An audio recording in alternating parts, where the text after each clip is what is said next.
का बहुत आभारी हूँ कि उन्होंने हमें इस कार्यक्रम को ऑर्गेनाइज करने के लिए आमंत्रण दिया और आज ये प्रोग्राम उनकी वजह से ही इस प्रोग्राम में हम सम्मिलित हो रहे हैं।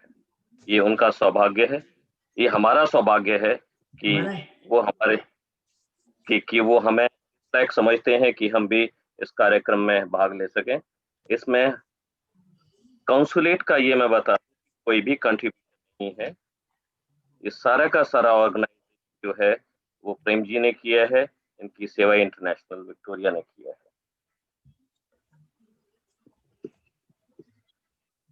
आज का जो विषय आपने चुना है तो बहुत ही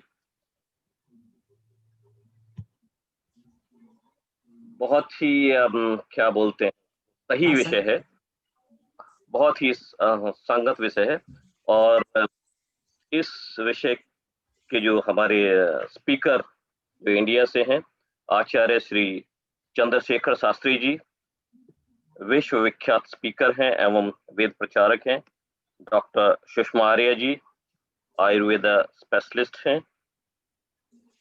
विजय भूषण जी एवं कविता आर्य जी तथा हिंदुस्तान एवं ऑस्ट्रेलिया से उपस्थित सभी महानुभाव जो इस वेबिनार में उपस्थित हैं, मैं आप सबका हृदय से स्वागत करता हूं, आप सबका वेलकम करता हूं। मैं आप सबका आभारी हूं कि आप सबने अपना कीमती समय दिया और हमारे साथ आप यहाँ पे उपस्थित हैं, उसके लिए मैं आपका बहुत बहुत आभारी हूं। जैसा कि मैंने कहा कि जो विषय इंटरनेशनल पीस आपने चुना है वो इस समय की मांग भी है। मेरा ऐसा मानना है कि हर एक इंसान ह्यूमन बीइंग बहुत सारी क्वालिटी के साथ पैदा होता है, like love, peace, compassion, empathy. लेकिन जैसे जैसे उसकी उम्र बढ़ती जाती है उसके ऊपर बहुत सारी लेयर्स आती जाती हैं और ये सारी की सारी चीजें धीरे धीरे गायब होने लगती है। जैसे जैसे हम आगे बढ़ते हैं वो लेयर्स अपना स्थान मजबूत करती जाती हैं और फिर हमें लगता है कि इनके जो अपोजिट है, लाइक वरीज है, फियर है, एंजाइटी है, उनको हम ये सोचने लगते हैं कि ये हमारी ओरिजिनल पहचान है, जब ऐसा नहीं है। आपने महसूस किया होगा कि जब भी आप किसी बच्चे को देखते, छोटे से बच्चे को, जिसके अंदर वो सारी की सारी क्वालिटी हैं, अभी वो सारे के सारे संस्कार हैं, अभी जिसपे अभी लेयर्स नहीं पड़ी हैं, आप उसको देख के उसकी तरफ आकर्षित हो जाते हैं। ये दो आत्माओं का मिलन है जो एक दूसरे को आकर्षित करती हैं। वही पीस है, वही लव है जो एक दूसरे को आकर्षित करता है, एक दूसरे को खींचता है। तो जब एक बच्चे को आप देखते हैं तो आपके अंदर की जो ओरिजिनलिटी है, आपका जो लव है, पीस है, कंपैशन है, वो एकदम से उन लेयर से बाहर निकलने की कोशिश करता है और आप उस बच्चे के प्रति आकर्षित हो जाते हैं, आप उसको देख के खुश होते हैं। यही तो हमारी पहचान है। लेकिन ये पहचान धीरे धीरे खत्म होती जा रही है। जैसे जैसे हम अपने आगे बढ़ते हैं ये पहचान को हम खोते जाते हैं। और जब से ये कोरोना का महामारी संसार में आई है, तब से पीस, प्यार, ये शब्दों का बहुत महत्व हो गया है। हर इंसान पीस, प्यार, इन सब को पाना चाहता है, लेकिन इसको पाने के लिए वो पता नहीं कहां कहां घूमता है, और जबकि ये सारी चीजें उसके अंदर ही हैं। एक बार इंसान अपने अंदर झांक के देखे और वहां से सारी चीजों को निकालने की कोशिश करे तो उसको दिखाई देगा कि ये सारी की सारी चीजें कहीं बाहर नहीं है, ये सारी की सारी चीजें अंदर ही है। ऐसा माना जाता है और मैं ऐसा महसूस करता हूं कि अगर आप मन से शांत हैं, अंदर से आप शांत हैं, बाहर चाहे कितनी भी अशांति हो तो आप बहुत अच्छा महसूस लेकिन अगर आप अंदर से ही अशांत हैं, तो आप कहीं पे भी चले जाएँ, कोई सी भी ऐसी जगह चले जाएँ, जहाँ पे बहुत शांति है, तो वो आपके अंदर की अशांति को शांत नहीं कर पाती है। तो सबसे पहले मेरा ये मानना है कि हमें अपने आप को ही शांत करना है, अपने आप की जो ओरिजिनैलिटी है, उसको बढ़ाना है और उसके साथ-साथ जो भी हमें अपने करियर के लिए, अपने भविष्य के लिए, अपने जीवन के लिए, जीवन यापन के लिए करना है, उन सभी गुणों के साथ-साथ आगे चलेंगे, तो हमारा जो करियर है, वो भी अच्छा होगा, हमारा जो जीवन है, वो भी अच्छा होगा। मैं विषय में बहुत ज़्यादा मालूम नहीं है मेरे I am not a good speaker subject.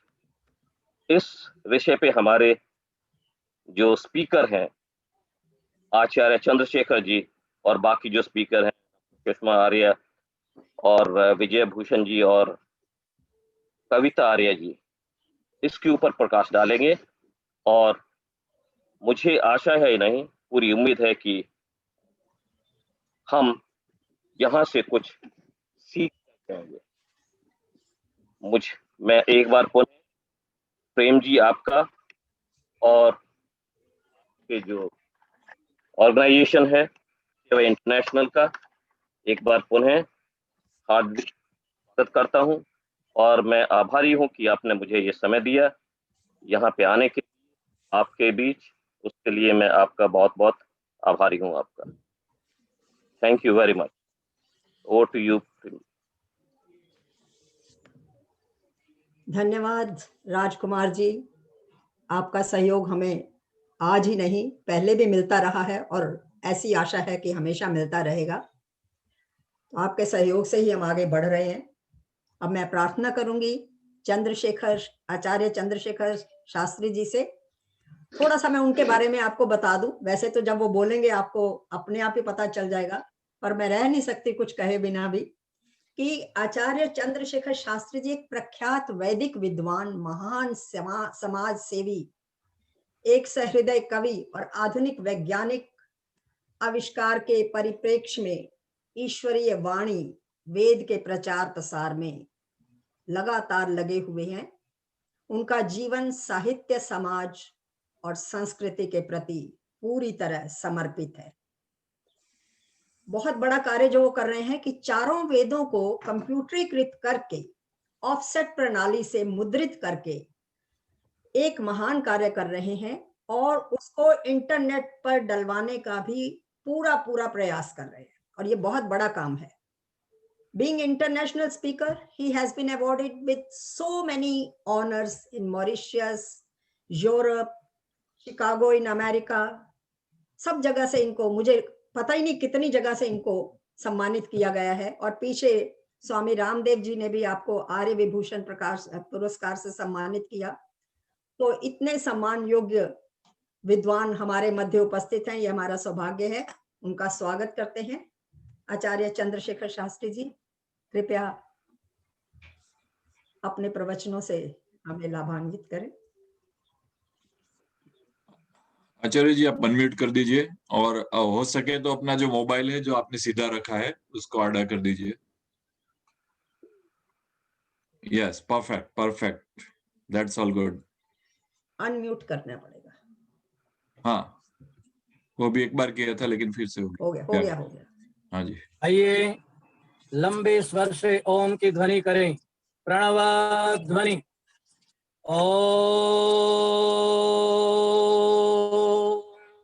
उपत्वाग्ने दिवे दिवे दोषावस्तर्धिया वयम नमो भरंत एमसी। मैं सब कुछ खो के देख लिया, एक आपा खोना बाकी है। मैं सबका हो के देख लिया, अब तेरा होना बाकी है। मैं देख रहा हूँ देश विदेश से जितने जुड़े हुए हैं श्रोतागण, सबको बहुत शुभकामना। Consulate general of India Shri Rajkumar ji ने बहुत सुंदर बात कही। मेरे प्रवचन की थीम उसी के उनके वक्तव्य से शुरू हो जाएंगे। सेवा इंटरनेशनल ऑस्ट्रेलिया हिंदू स्वयं संघ और भारत से जुड़ रहे हैं हमारे संगीताचार्य विजय भूषण जी, डॉक्टर सुषमा जी, कविता जी, संगीता जी, देश के जितने भी मूर्धन्य विद्वान विदुषी हैं, सबको मैं नमन करता हूं।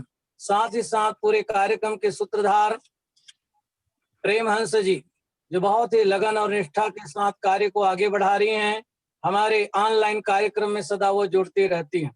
तो आइए 4 पंक्ति के साथ मैं बात को शुरू कर रहा हूं, और वो पंक्ति है, राम दवा है रोग नहीं सुन लेना, राम त्याग है भोग नहीं सुन लेना, राम नहीं मिलते मंदिरों के फेरों से, राम मिलते हैं सबरी के मीठे बेरों से। जहां प्रेम होगा वहां सुख हो जाता है। तो आइए हमारे राजकुमार जी ने एक बात कही, मैं प्रवचन वहीं से शुरू करता हूं।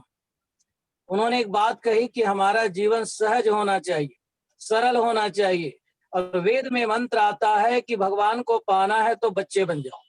प्रवचन यहीं से शुरू होता है। आप बच्चे से देखिए, चाहे वो अंग्रेज का बच्चा हो, चाहे भारत का बच्चा हो, बच्चे को सब प्यार क्यों करते हैं? बच्चे में इनोसेंस है, मासूमियत है, छल कपट नहीं है, इसके जीवन में सहजता है बच्चों के साथ। तो पहला गुण ये है कि बच्चे की तरह निर्मल रहें। दूसरी बात है मित्रों, बच्चे में एक खास बात होती है, वो क्या है? मेरा निवेदन है, जनवरी आपका नया वर्ष आने वाला है, तो आप इसको संकल्प लीजिए, बच्चों से दूसरी चीज सीखिए। बोलो क्या चीज है, जानते हो? और वो ये है कि बच्चा यदि शरारत कर रहा हो, माँ चाटा मारती है, 1 घंटे के बाद में गोद में बैठाती, तो कोई बच्चा नहीं कहता माँ तूने चाटा क्यों मारा। मेरा निवेदन है, भूलने की आदत बनाओ।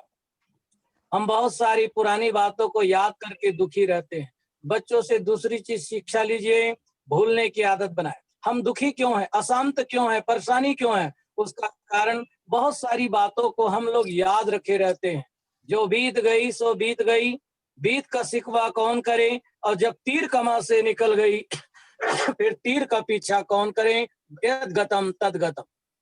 तीसरे चीज, बच्चे ज्ञानी भी बहुत होते हैं, इसीलिए ध्यान दीजिए, जीवन में बच्चों से भी कुछ सीखे। मास्टर ने बच्चों से पूछा, बोलो बच्चों, भगवान तुम्हें आशीर्वाद दे तो तुम्हें क्या चाहिए? सारे बच्चे हाथ खड़े करके कहने लगे, सर आप बताइए आप क्या चाहते हैं? कहा तुम बताओ भगवान, कहें तुम्हें भैंस चाहिए या बुद्धि चाहिए? सारे बच्चे हाथ खड़ा कर दिए, कहने लगे कि सर हमें तो बुद्धि चाहिए। उसमें एक बच्चा ऐसा था जिसको मास्टर मूर्ख समझता था।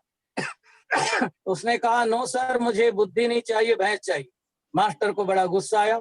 उसने कहा, तुम वाकई में मूर्ख हो, इसलिए तुम पीछे बैठते हो। भगवान खुश होकर आशीर्वाद दे, तुम्हें क्या चाहिए? तो मैं तो कहूंगा, हे भगवान देना हो तो मुझे बुद्धि देना। ध्यान दीजिए, उस बच्चे ने जो बात कही, मास्टर के पास कोई जवाब नहीं। उसने कहा, सर जिसके पास जो चीज नहीं होती वो चीज मांगता है, आपके पास बुद्धि नहीं इसलिए बुद्धि मांग रहे हो, मेरे पास भैंस नहीं इसलिए मैं भैंस मांग रहा हूँ। शिशुम नाम अघो नाम आदित्य, कि हे संसार के लोगों तुम शिशु बनो, और जब शिशु बन जाओगे तो जीवन अशांति नहीं। इसलिए याद रखिए, यूनेस्को एक संस्था है, उसकी एक मीटिंग हुई थी। उन्होंने एक मूल को पकड़ा, अशांति का कारण क्या है? तो उन्होंने कहा, ये लोगों के जो मन हैं, ये मन ही अशांति का कारण है। ये युद्ध जितने होते हैं, क्राइम जितने होते हैं, वो बंदूक से नहीं होते, तोप से नहीं होते, गोले से नहीं होते, किससे होते हैं? ये मनुष्य के मस्तिष्क से। तो दुनिया में यदि शांति पाना चाहते हैं तो mind pure and life pure. मस्तिष्क ठीक है तो सब कुछ ठीक है। तो युद्ध का, यूनेस्को का ये कथन है कि ये मनुष्य के अंदर जो युद्ध चलता है वो मन के द्वारा होता है। और बड़े मजे की बात है, जितने भी मीटिंग में बैठे हुए हैं, सब बैठे तो हुए हैं, एक साथ बैठे हैं, परंतु ध्यान दीजिए सबके विचार अलग अलग हो रहे हैं। और विचार ठीक हो तो जीवन ठीक हो, तो शांति हो सकती है। सब्जी में नमक ना हो, सब्जी बेकार है। हॉस्पिटल में डॉक्टर ना हो, हॉस्पिटल बेकार है। मंदिर में ज्ञानी पुरुष ना हो, मंदिर बेकार है। कार में ब्रेक ना हो, कार बेकार है। और मनुष्य के मन में यदि शांति ना हो तो पूरी जिंदगी बेकार। तो भगवान कृष्ण गीता में कहते हैं, अशांतस्य कुतः सुखम। मन यदि अशांत है तो सुख की प्राप्ति कभी नहीं होती। इसलिए मेरा निवेदन है, 3-4 बातों पर ध्यान रखें। क्योंकि आप एक ऐसी अपनी एक रेखा खींचिए, आ बनाइए, उसके बाद शांति, अशांति लिखिए।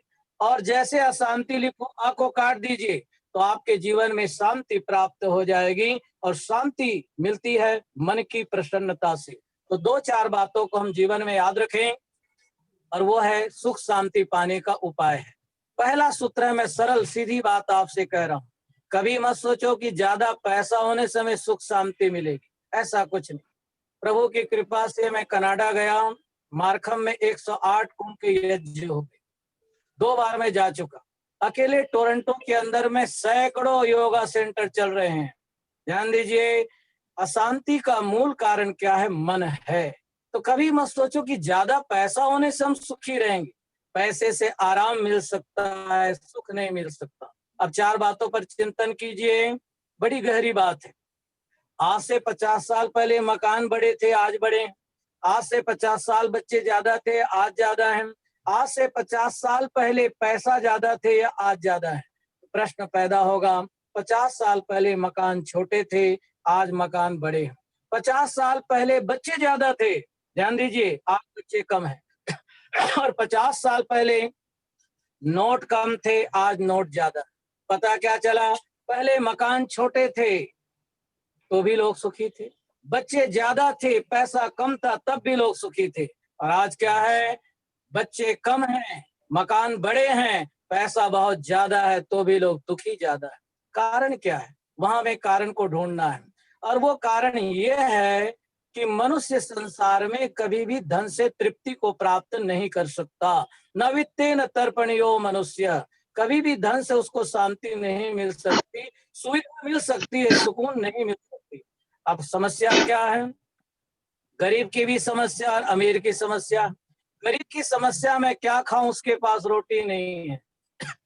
और अमीर की समस्या है मैं कौन सी टेबलेट खाऊं कि मुझे भूख लगे, समस्या उसके पास में है। मीठी चाय नहीं पी सकते, डायबिटीज हो गई, क्या करोगे इस धन को? जवानों की भी समस्या और बुजुर्गों की समस्या है। जवानों की समस्या मेरे पास टाइम नहीं है, और बुजुर्गों की समस्या मेरा टाइम पास ही नहीं होता है। अमीर की समस्या है कि मैं क्या क्या पहनूं, और गरीब की समस्या है किसको पहनूं। इसलिए समस्या का समाधान क्या है?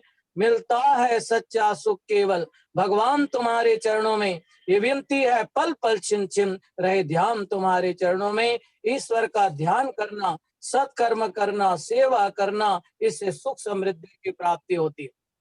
आइए सरल सीधी बात कहते हुए बात को मैं आगे बढ़ा रहा हूं।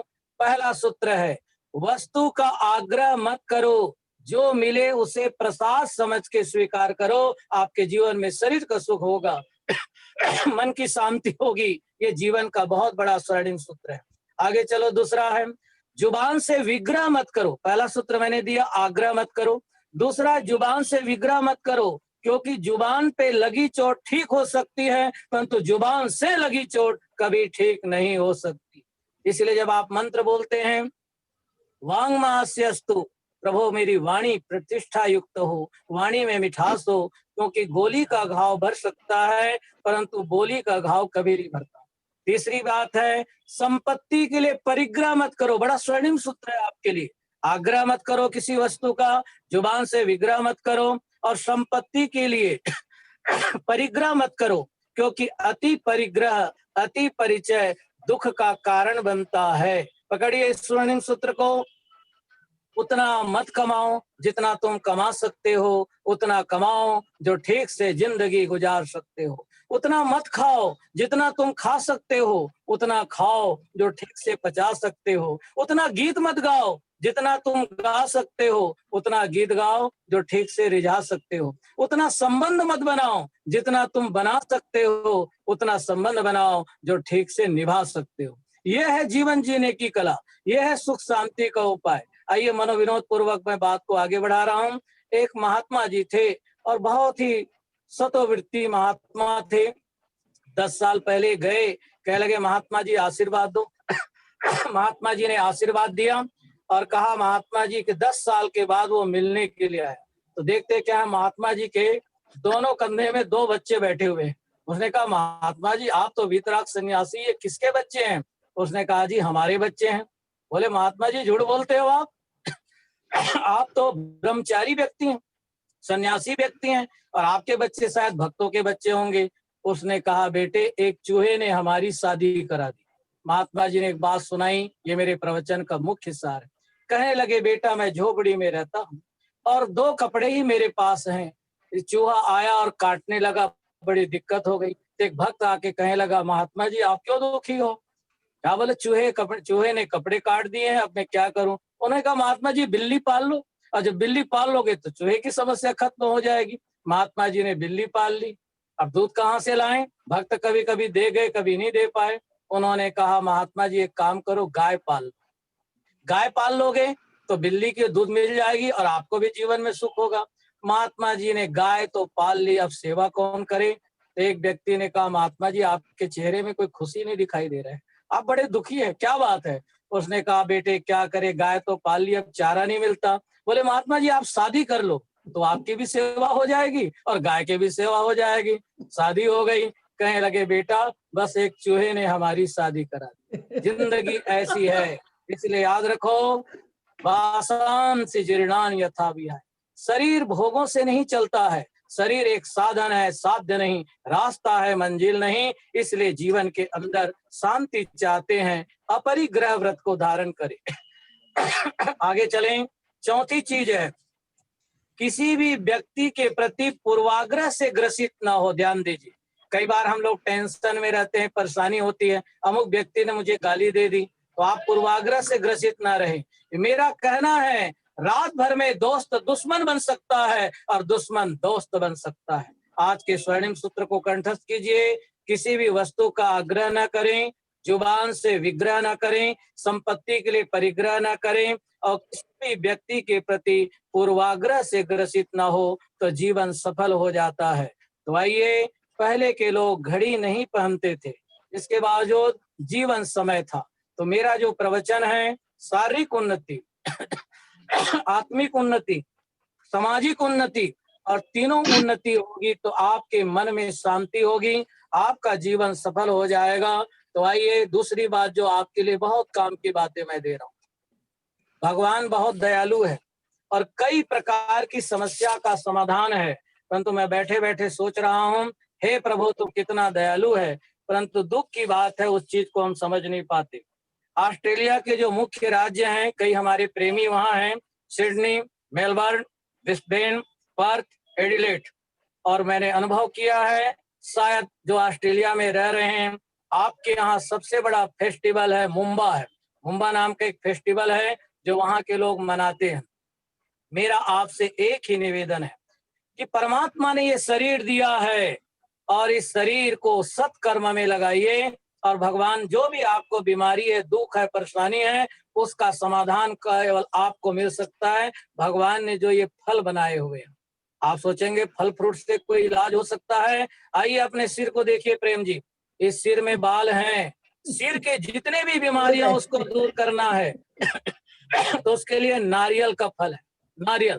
और आप देखो, बड़ी वजह की बात है, नारियल में भी जटा है और नारियल को जब छीलोगे, जटा निकालोगे, 3 नेत्र हैं। नारियल का सेवन कीजिए, 2 आंख वाले व्यक्ति, 3 नेत्र, बुद्धि आपको बढ़ेगी। और मैं देख रहा हूं, जब मैं वहां फ्रांस में था, मेरा प्रवचन हुआ, वहां के चैनल के अंदर, हॉलैंड के अंदर डायबिटीज के बहुत रोग हैं। ध्यान दीजिए, डायबिटीज के रोग, क्योंकि रोग है तो मन की शांति कहाँ होगी, शरीर में ही लगा रहेगा।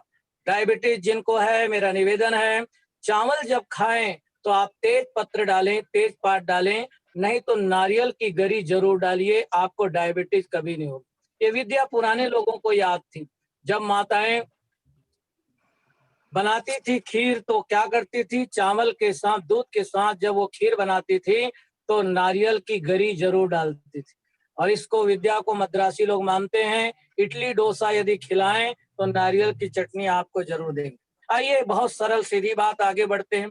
मस्तिष्क, या आप अपने देखिए मंत्र बोलते हो, भूपनाथ शीर्षि। अब इस मस्तिष्क के अंदर एक है खोपड़ी। अब इस शरीर में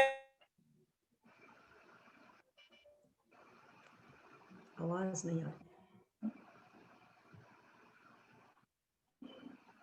शास्त्री जी, आपकी आवाज नहीं आ रही। रोड को तोड़कर वो बिल्कुल ब्रेन की हम शकल है और ब्रेन की सारी बीमारियों को दूर करने की शक्ति प्रेम जी केवल अखरोट के अंदर में है। मैं चाहता हूं मेरे श्रोता शारीरिक उन्नति प्राप्त करे, मानसिक उन्नति प्राप्त करे, आत्मिक उन्नति प्राप्त। ये नेत्र है, कितनी बड़ी बात है। आंख की ज्योति कितनी बड़ी प्यारी चीज है, परंतु आंख की बीमारियां यदि दूर हो गई हो, दूर करना हो, उसके लिए ब्रह्मांड में दो ही फल है, एक बादाम और एक लीची। इनके आकार प्रकार को देखिए, बादाम और लीची दोनों आंख की बीमारियों के लिए अद्भुत है। तब तो कहते हैं प्रभु से, भूयिष्ठान्ते नम उक्तिम विदेव, प्रभु हम आपको बार बार नमन करते हैं। दुख की बात है, हम इस चीज को समझ नहीं पाए। आगे चलिए, नाक है, नाक की जितनी बीमारियां हैं, इसके लिए ब्रह्मांड में केवल एक ही फल है, वो है काजू। काजू, जब मैं गोवा गया, काजू के फल को देखिए, बिल्कुल नासिका के आकार प्रकार, सारी नाक की बीमारियां काजू के फल से दूर होगी। आगे चलिए, सारी बीमारियों का कारण क्या है? पेट। ये मैंने पुस्तक लिखी भजनांजलि, उसमें लिखी है सारी बीमारियों की जड़ कब्जी है। उसा पानी पी, खाने को सब्जी है। यदि 100 साल की चाहते हो दौड़, तो हर और हरी को बिल्कुल न छोड़। तो पेट के आकार का फल बहन जी कौन सा है? पपीता है। इस पपीते का सेवन आप करेंगे तो पेट की बीमारियां कभी नहीं होगी। और अस्थि और पंजर, आपके अंदर ये हड्डियां हैं, देखिए अस्थि है, हड्डियां हैं। इन हड्डियों की बीमारी को दूर करने के लिए गांठ वाली चीज है, बोलो कौन सा है? गन्ने। गन्ने के रस से जो गुड़ बनता है उसका सेवन कीजिए। और चौथी चीज, नस नाड़ियों की बीमारियां हो जाती है, इसके लिए सब्जी कौन सी है? कटहल। कटहल को आप काटेंगे तो देखो रेशा निकलता है, नस नाड़ियों को ठीक करने के लिए। और हाथों में दर्द हो गया, ये सब चीजें, इसके लिए ब्रह्मांड में केवल एक फल है, बोलो उसका नाम क्या है? मूंगफली। मूंगफली का आकार प्रकार आप देखते हैं तो वो केवल मात्र आपको मूंगफली की तरह है। तो आइए, 5-6 मिनट शेष है, बात को मैं विराम की ओर लेकर चल रहा हूँ। भगवान से प्रार्थना करते हैं शरीर का सुख मिले, मन की शांति मिले और आत्मा का आनंद मिले। और आपको यदि शांति चाहिए तो वैदिक मानवतावाद ही शांति का मार्ग है, और कोई दूसरा रास्ता नहीं है। धन्य है मंत्र, द्यौ शांति अंतरिक्षम शांति पृथ्वी शांति। इसमें केवल मात्र देवलोक के लिए, पृथ्वी के लिए, चराचर जगत के लिए, जीव जंतु के लिए, औषधि के लिए शांति की प्रार्थना की गई है। तो ऐसे प्रार्थना को हम स्वीकार करते हैं। अब कई बार सोचते हैं शांति किसको कहते हैं? शांति का मतलब, ध्यान दीजिए, चुपचाप बैठना नहीं है, समन्वित होना शांति है। ध्यान दीजिए, मैं देख रहा हूं कुछ लोग गीत भजन से प्रेम करते हैं। तो आइए, सरगम में आप क्या करते हो? सारे गामा पाधानी साम सानी धा पा मा गा रे सा।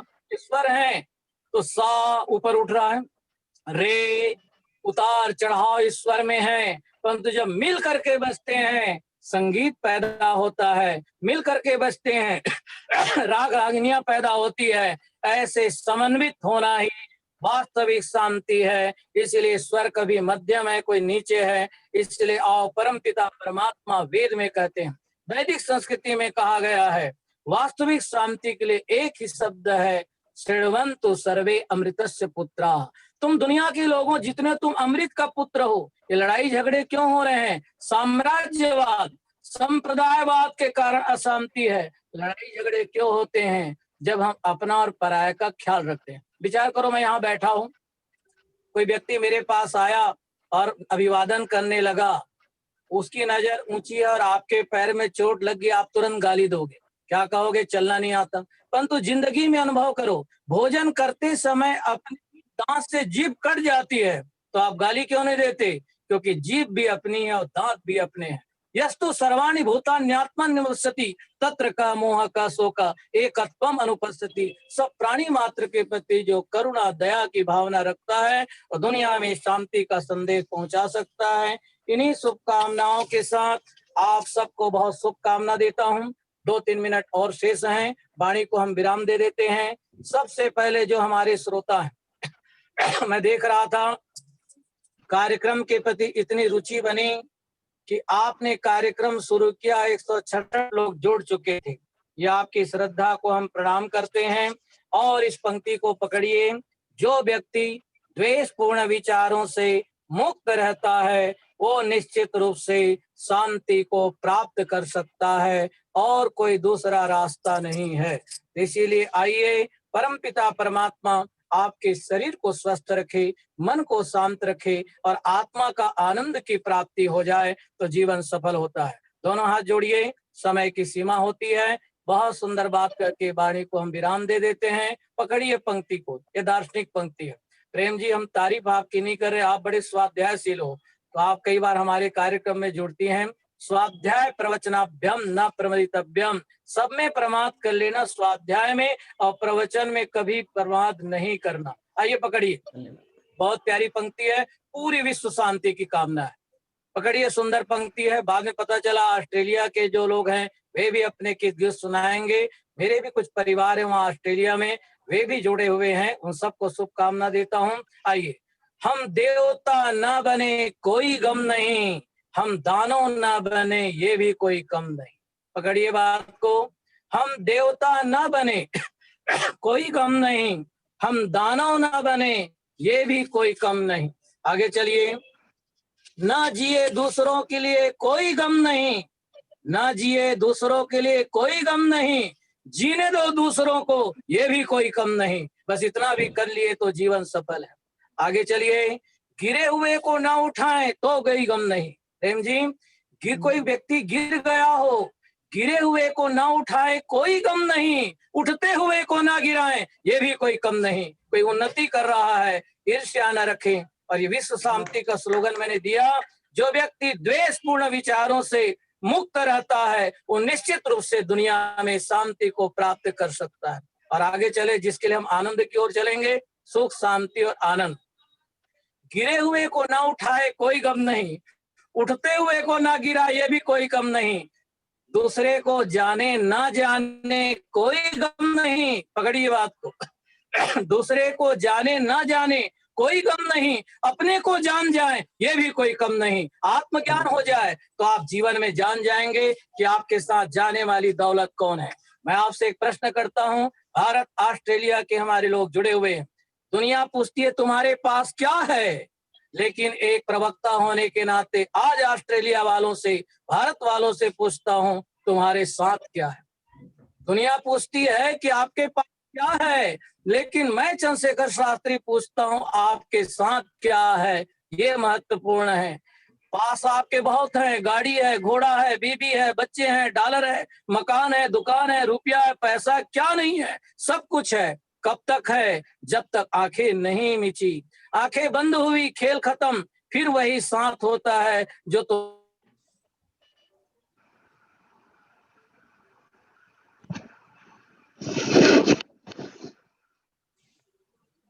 आवाज नहीं आ रही।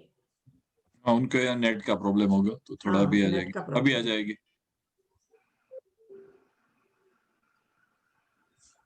को बनाओ जो साथ जा सके। के लिए प्रेम हंस जी सूत्रधार की भूमिका में यहाँ उपलब्ध हुई। लगातार हम संपर्क में रहेंगे। कार्यक्रम कब होगा? वो कार्यक्रम हुआ। विचारों की चादर बुनते रहो, चादर न सही रुमाल तो बन जाएंगे। जहां तक मेरा स्वाध्याय है, ऑस्ट्रेलिया के अंदर बेहद खूबसूरत है आपका ऑस्ट्रेलिया। और जहां तक मेरा अनुभव है, राजकुमार जी मेरे विचार को यदि सुन रहे हैं, तो विश्व का सबसे 6वां सबसे बड़ा देश है आपका ऑस्ट्रेलिया। उस ऑस्ट्रेलिया की धरती को मैं नमन करता हूं। 4 पंक्ति के साथ वाणी को विराम देता हूं। जो नौजवान बच्चे उनके लिए भी ये बात कहता हूं, मातृभक्त, पितृभक्त, गुरु भक्त बनेंगे, मन शांति होगी। बहारे रूठ जाएं तो मनाने कौन आता है, सुबह रोज सूरज को जगाने कौन आता है, बड़े होटल में बैठे रोटियां देते हैं गिन गिन कर, वहाँ अम्मा की तरह खिलाने कौन आता है। ऐसे अपने देश को, भारत को और ऑस्ट्रेलिया की धरती को मैं नमन करता हूँ। और जहां तक मेरा जो चिंतन है ऑस्ट्रेलिया के लिए, शायद आपके यहाँ एक बड़ी नदी है, उसका नाम मुर्रे नदी है। शायद जो मेरा स्वाध्याय है, मुर्रे नाम की नदी है। आइए उसी के साथ 5-6 पंक्ति कहकर 2 मिनट में बात को समाप्त कर रहे हैं। मैं देख रहा हूँ हिंदू परिषद के लोग भी जुड़े हैं, और भी सबके लिए। ऋतुओं में वसंत का, वीरों में हनुमंत का, दयानंद संत का ऊंचा ही स्थान है। सप्ताह में संडे का, मास्टर के डंडे का, ओम के झंडे का ऊंचा ही स्थान है। संगीत में साज का, जीवन में सुकाज का, और ऑस्ट्रेलिया के मुर्रे नाम के नदी का ऊंचा ही स्थान है। बहुत बहुत शुभकामना। दोनों हाथ जोड़िए, इसी विश्वास के साथ हम शुभकामना दे रहे हैं। सबकी नसों में पूर्वजों का पुण्य रक्त प्रवाह हो, गुणशील साहस बल तथा सब में भरा उत्साह हो, सबके हृदय में सर्वदा संवेदना की दाह हो। तुमको हमारी चाह हो, हमको तुम्हारी चाह हो। इसीलिए मैं देख रहा हूँ सूत्रधार बैठे हुए हैं। आप सोच रहे होंगे शास्त्री जी, आप बोल रहे हैं मैं नहीं होता आपको कौन सुनाता, और आप नहीं होते मैं किसको सुनाता। सभी श्रोताओं का बहुत बहुत धन्यवाद। ओम शांति शांति शांति। धन्यवाद शास्त्री जी, आपने तो गागर में सागर भर दी, और गागर में सागर भरते भरते सबको दो पंक्तियों में क्या कहें, शारीरिक आत्मिक मानसिक उन्नति का संदेश भी दे दिया, जो कि विश्व शांति के लिए बहुत ही आवश्यक है। और आप जैसे कवि यहाँ और भी आए हुए हैं, लेकिन हम आपको कविता में कुछ कह नहीं सकते, शब्द नहीं मिल रहे कैसे आपका धन्यवाद करें। बहुत बहुत धन्यवाद। अब मैं प्रार्थना करूंगी कविता आर्या जी से, वो एक छोटी सी कोई अपनी संगीत की धुन सुना दें तो थोड़ा माहौल और दूसरी तरफ जाएगा। कविता आर्या, कविता आर्या जी, कविता नाम है और कविता तो सुनाएंगी ना कोई, चाहे गा के सुनाए चाहे कैसे सुनाए। मैं ले लेता हूँ। कविता आर्या जी हैं यहाँ पर, अभी मैंने देखा। माइक